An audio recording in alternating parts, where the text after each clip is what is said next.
there, I'm board certified professional organizer Kathi Burns. I'm really glad you're here.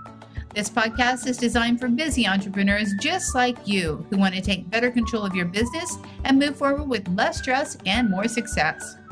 If this is your first time listening, then thanks for coming.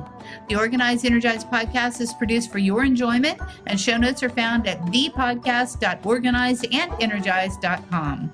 Come back often and feel free to add this podcast to your favorite RSS feed or iTunes. You can also follow me on Twitter at Organized Energy and Facebook. All links are in the show notes. Now let's get into the show. Hi, everyone. This is Kathi. I'm with Laura Shipman of Shipman Media. Laura's passionate about increasing her clients' visibility so they can serve their clients better. Whether it's having them as guests on her wildly popular Laura Shipman podcast, she's there to help them drive social and accelerate their business. She shares her knowledge about social media and digital marketing gladly and honestly, and really helps her clients move forward and shift themselves into a better space. She lives in the Tampa Bay area where I used to live with her husband and her dog, her two dogs, Shih Tzus, Max and Tatsu. Tatsu or Tatsu? Tatsu. Tatsu. I love it. Anyhow, thanks for being on the show, Laura. I very much appreciate you being here and giving us your time and your expertise. Well, thank you for having me here. This is really exciting. And I love all things organization. So this is great. Yay. Cool. Okay. So before you started getting into media marketing, that kind of thing, what did you do before that? Before that, I actually worked in the home offices of Sunglass Hut when it was based in Coral Gables, Florida. And that was just such a great job. I loved working there. It was a lot of fun. I did a lot of neat things. And that job actually really required me to be highly organized. So I learned a lot of things from organizing, like structuring a company, through to just organizing the day-to-day crazy. And I did a lot of event planning when I was there, where I just had to manage a ton of moving parts. So a really great job. I loved it. It was a lot of fun. That's fantastic. So is that where you kind of realized that you had a passion for social media and that type of thing? Were you dealing with that at Sunglass Hut? No, actually, that was before social media even existed. And so what really drove me to social media is kind of a different story. I was actually very ill, and I was diagnosed with multiple sclerosis, and I was a single mom at the time. And it was just like a really hard time for me. And this was back in 2007 when we weren't working from home. We weren't remote. People really frowned upon working outside of an office setting. People didn't trust people to work on their own and be really structured and disciplined and organized to get the job done. But I just didn't at that point have the energy to do that. So I went on a freelancing site, and I took my last $60 and invested that in myself, and I bet on myself, and I won. Thank you. And there was this guy, his name is Mike Domish, kind of took me under his wing. He was an international speaker, and his platform was all about respect and consent when you're dating and things like that. And our target market was mostly high schools, colleges, and military bases is where we spoke to people. And that was just right when social media was beginning to emerge. And he was really into content marketing, and that's kind of how I got started, was with him. And at that point, social media was emerging, and I just grew up with social media in that sense, and stayed with it ever since. So he was your first client. He was my first client. Yeah. How'd that feel when he said, "I hire you to help me, Laura"? Oh my gosh, it was so exhilarating. And the thing is he believed in me, which was amazing. And I believed in him, and I totally supported what he was doing. And he made sure that I had the tools that I needed to succeed. And so whether that meant traveling with him, he lived in Wisconsin. I lived in St. Petersburg at the time. And we would meet up in New York City, and he would have me go to all of these workshops and trainings with him. And then he would go on the speaker route, and I would go on the support route. And I just learned so much from him. I mean, he opened my eyes. So that first client was amazing. And it kind of gave me the traction I needed and the motivation I needed and the confidence I needed that I could do this. And that if I bet on myself every time, I'm going to win and it's going to be fine. So Right. I love that story. Where we have such similar backgrounds because I was in St. Pete and blah, blah, blah. I started my company on $49. You started your company on $60. It can be done. And that's the beautiful thing about being an entrepreneur. And I think being a woman entrepreneur, we have even a foot up, if you ask me, as far as, entrepreneurship and starting companies. So especially during COVID, there was so much more money out there for women owned and operated businesses. So women, the 60% out there who are looking to jump, it is ripe and it is time for you to jump and do your own thing. Laura and I are both testimonies to that, right, Laura?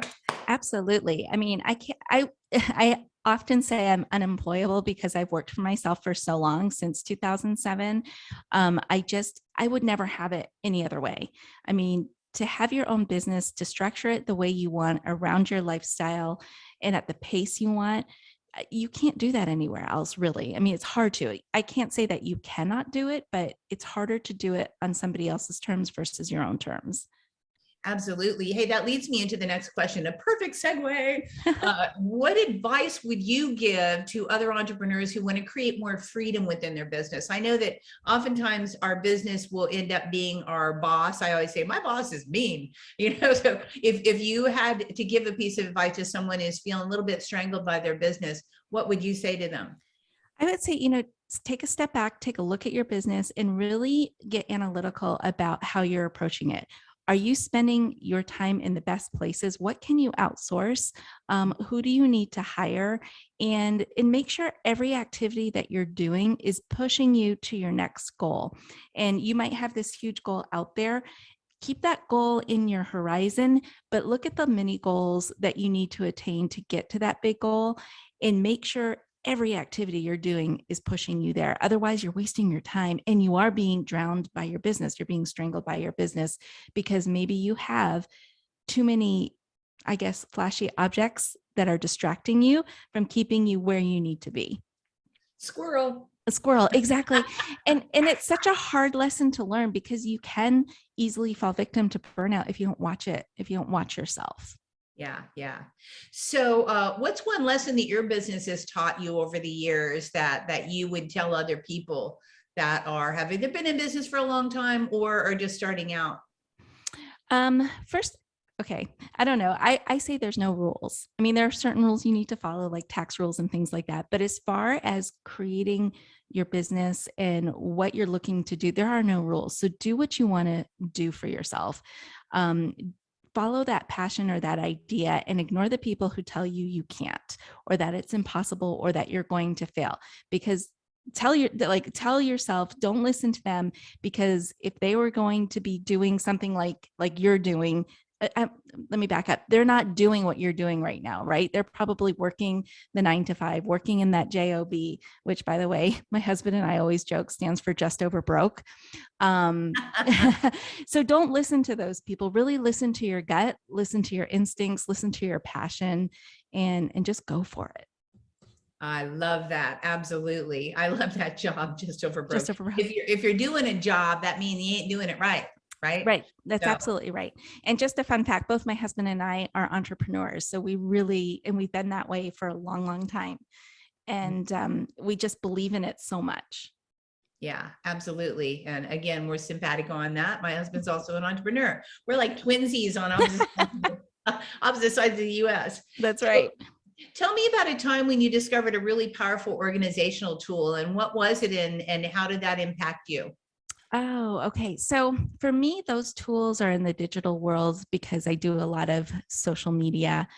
So anytime that you can find a way to automate any task that you do, I highly recommend doing it. And it can be something as simple as automating your Zoom to connect with if you set up meetings through Calendly, for example, automating that process. And actually your process is amazing because it keeps you in touch with the person every step of the way leading up to maybe 15 minutes before the call. I think that's really important, is automation. Take advantage of that. I know when you're first starting out, it could seem really frivolous to invest in that kind of that money if maybe you don't have it right away. And I used to be like that a lot, but the minute I kind of pulled that Band-Aid off and said, look, my hourly rate is so much better and well worth spent if I was actually working on my business instead of in these little admin tasks. Mm-hmm. So it can be really, really hard to come to that realization if I really don't have the money. But just imagine how much more income you could have coming in if you had someone or something else doing these menial tasks for you. Yeah, I think a lot of entrepreneurs don't understand their rate. They understand the rate that they charge their clients, but they don't pay themselves that rate. So oftentimes I'm saying, well, that's below your rate. That's below what you should be making. And again, I agree, Laura, it's back, are you on your business or in your business? So we have to be in our business up often, right? We have to set up the Calendly so that it happens with Zoom, so that it's all automatic. By the way, Calendly, is that the app that you really like? I do. I really like Calendly, and I love that it integrates with Zoom, and it just makes my life so much easier. I never have to think about it. So that's really important. The other thing that I would say too is a lot of times we get so caught up in the day-to-day that we don't sit there and think about the future of our business and working on our business, like those strategic moves or those strategic tasks or projects that you need to do. And so this morning was a perfect example. I spent some time like really kind of thinking that through. And I think it's important that we do carve that time out, maybe not daily, but definitely weekly, so that, and at the beginning of the week is probably the best time, and the end of the week, because you want that vision for what your week's going to look like. And then you want to do kind of a retrospective come Friday and look at how your business went and what you're going to do come the next week to make it different. Hey, have you been taking my training? Oh, no. I love you. You're saying what I say all the time: beginning of the week and the end of the week, have a plan, and and go back and reflect on your plan on Friday, and see, and then tidy up and make sure that you know what you're doing on Monday, and then Monday you're gonna figure out again what you should be doing. So I love it. So I've even come down to where I've got like a daily task thing, and like that. What's that? I was going to ask you that. Okay, talk to me about it. Yeah, so it's one of these things that I developed just for myself, because I manage close to 20 clients by myself, which is a lot. And I need to stay really organized and focused. And so I work it out where I only have a daily plan that I only focus on 1 or 2 clients a day, and that's it. I'm not going to go try and hit every client every day, because that's just impossible. And I'm not spending enough time really getting deep into their content and creating everything that they need. So I actually, and this might sound wasteful, and I'm so sorry if people get offended by this, but I have one for every day of the month that I'm working. And I just know that that's what I'm going to do. I'm going to stay on that track. And that's how I've become. Actually, there's a couple of things that help me here. It's how I become really focused, and I stay focused in my day, and I'm not getting distracted. But it also helps me plan time for myself, because a lot of time as an entrepreneur, what we do is we want to do everything, and we wear so many different hats that it's easy to get caught up in that workaholic kind of trend, right? Where you're that hamster on the hamster wheel, just going, and you never stop. Until I developed like a daily plan for myself, I wasn't taking weekends off. I wasn't taking vacations.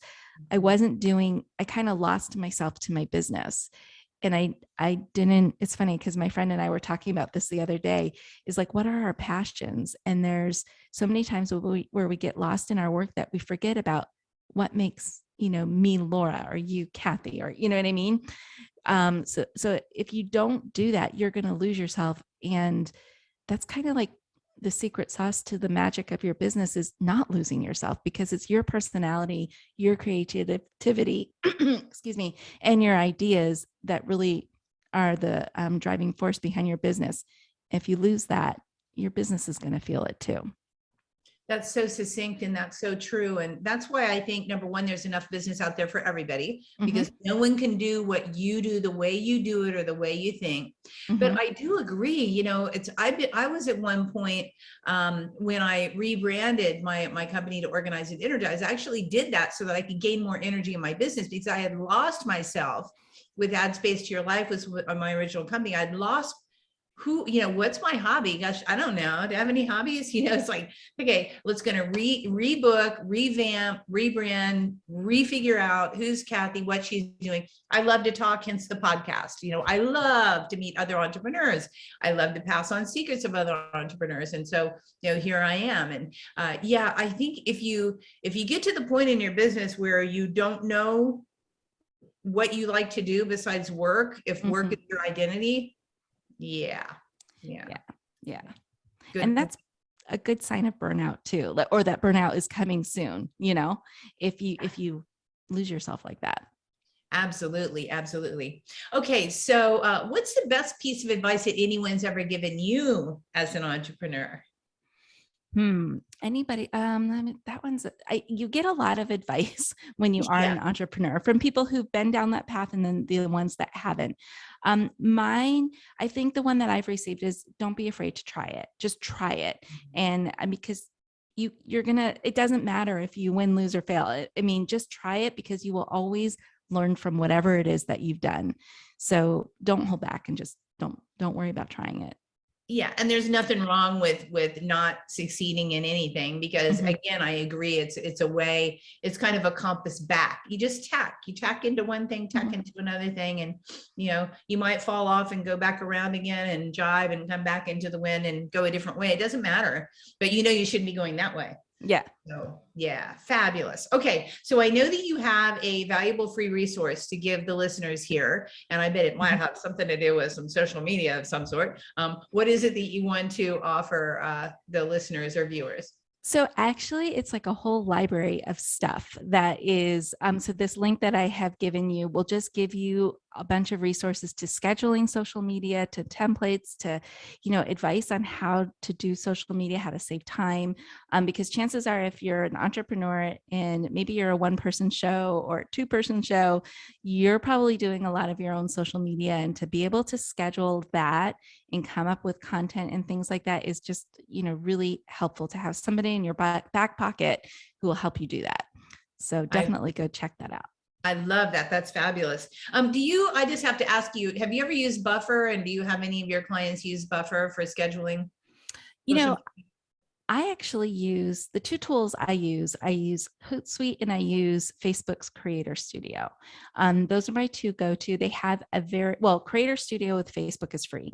Hootsuite does have a paid option, but their free option is very robust. And I think for most people, they can get away with just doing the free version of Hootsuite.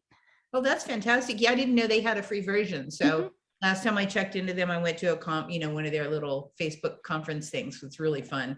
By the way, if you ever hear Hootsuite's coming and they're having a little party in your area, go, because it's really a blast and you can learn a lot of stuff. Cool. Yeah, the one I went to was fantastic. Anyhow, thank you for sharing those tools, because, there are a lot of free options out there. That's why I was saying Buffer. I used Buffer for years before I turned into another one, and it served me well for something that's just pre-scheduling, and also look into, the Facebook option. So there's a lot of options out there. The bottom line is, gang, and Calendly, as you said earlier, Laura, Calendly is free too. So you don't have to buy a big version to get this stuff done. One thing I also just discovered, which makes me so happy, I use Google Calendar and I can save it as a Zoom meeting. Boom, one click, and it's saved as a Zoom meeting. So there's so much out there. Just have fun. Were you going to say something about that? No, I'm like, I was like trying to figure what you were talking about. But I'm like, yes, that's right. It does do that. That's really awesome. I just discovered it like about 2 months ago, and make it a Zoom meeting. Heck yeah. It's not good for podcasting, but it's good for just, client meetings and whatnot. Now they no longer have to figure out where they're going to find me, because it's in their calendar invitation. Thank God. Hallelujah. So that's a good thing. Well, I really appreciate your time. And is there anything that I should have asked you that I did not? Anything that you feel like we've missed the boat on with this? Just if you're thinking about starting your own business, but maybe you don't know what to start, just do what you love doing and the money will come. You're an expert at something. So just figure out what that is, or you have a passion about something and turn that into a business. That's like the best thing you could do to get out of the job. That's fantastic advice. And even if it's your passion, even if you're not an expert, you will become an expert very quickly. because you'll know more about that topic than anybody else after you've done it a while, because you love it and you're going to be absorbing all this information. And it doesn't, I think that's so perfect, Laura, because it doesn't take a lot to be an expert. No. All an expert is something that knows a little bit more about the topic than somebody else. So if you are passionate, I actually guarantee that you're going to know more than the average bear about whatever it is that you want to pursue. So that's really good advice. So come on, ladies, jump off that corporate bandwagon. Let's go. Exit. Do it. Yeah. If you fail, it doesn't matter. Just try again and do something else. Who cares? Exactly. Yeah. It's all about the journey. And you know what? With the journey never gets done anyhow. So that's true. Well, I really appreciate your time. Everybody check below, download all of those assets that Laura's offering for you. I guarantee there'll be something in there that'll be a huge nugget that will catapult you into whatever you're going to do next. So thanks for your time, Laura. I really appreciate it. Thank you for having me. This was great. Absolutely.